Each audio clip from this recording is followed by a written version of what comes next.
Hey everyone, my name is No Scrub, or also known as John.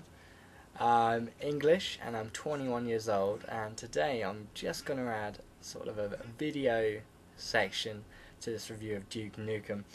It's generally going to be the way my reviews go when I contribute them, and it's just so that there's two sorts of sides of the coin. You can either read the review or you can watch the video, see a bit of footage that I've recorded, and then you can make your own verdict up at the end. So this game was originally released in 1996. When it came out, it was very fun to play, it was very inventive and very memorable. It was the first game to actually come out that had sort of personality. It had just a character who was pure American. He was coming out and he was guns blazing, and there were just people shouting. They didn't know what to do, but he was just pure alpha male, which is pretty much the opposite of me. So 14 years later, Duke Nukem Forever comes out, and it's still got the same voice actor, John St. John, and it still has all of Duke Nukem's original mannerisms. He's objectifying women. All he's singing about is sex and kicking alien ass. But the question is raised of really whether this is what we need at this time in 2011. Is that the sort of character we want? I mean, we've got the first black president, and we're all about politics. We're not alpha males anymore, really. We're not kicking alien ass. We're boring in a sense. So the game in itself is much like Serious Sam or Bulletstorm. It's a generic hold your trigger finger down and just let the bullets fly. And there are many stage bosses to fight, and there's all sorts of action scenes, but it's just plainly straightforward. It's just sort of like a series of events where you kill, a little bit of interactivity that is generally rage inducing, and then back to killing over and over. And personally, for me, that's not the sort of thing I enjoy doing, but if it's the sort of thing that you like doing, just holding the trigger down, then this is definitely a game that you might enjoy. However, in Duke Nukem Forever's case, this isn't the best out of all of them.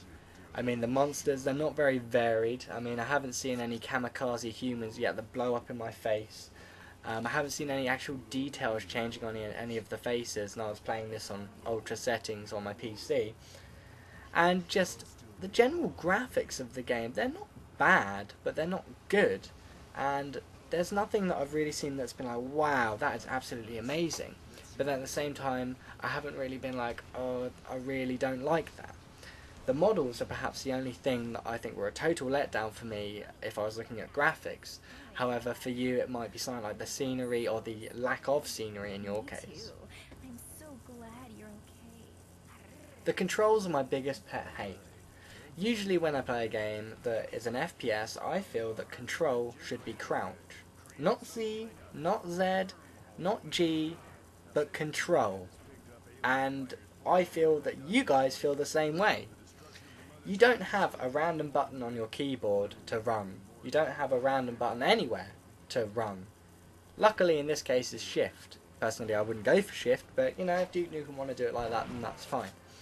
But just whenever you discover any new item or get a new weapon, they're not on 1 to 10 or 1 to 0, sorry. They're just somewhere scattered on your keyboard, and they're not even like sort of aligned as a discovery. So what happened is that I picked up some beer, and that went to 5. And then I picked up some steroids, and that went to 6. And I just felt a bit mugged off in a way by the fact that it wasn't on a different button, and it wasn't 2, 3 and 4. So then I had 1, 5 and 6 as my main digits. And it just, it's a bit of a pet hate, of course, you guys might not be bothered by that, but I just really didn't enjoy that. As much as I'm hating this game, it is going up against one of the best FPS games I've ever played. I'm very biased towards this game, and even with my biased attitude towards it, I found it really difficult to enjoy. I mean, the graphics and sound can be crisp on occasion, but that's it. And there's nothing really special about this game, other than the fact that its predecessor was absolutely amazing. So, as I've already said, it's got other games in its genre, and if I were you, I'd definitely go and pick up a copy of Serious Sam if you have enjoyed this game, or if you're thinking about playing a game in this genre. At the end of the day, this game is a bit of a letdown. It's a messed up and irritating shooter. It does have some solid shooting mechanics, and it does have some fun parts, but the bad parts completely outweigh the rest of the game.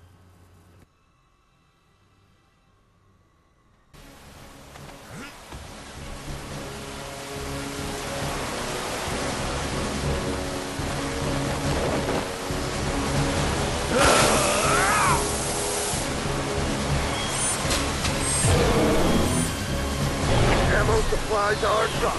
Smoke trails mark the spot.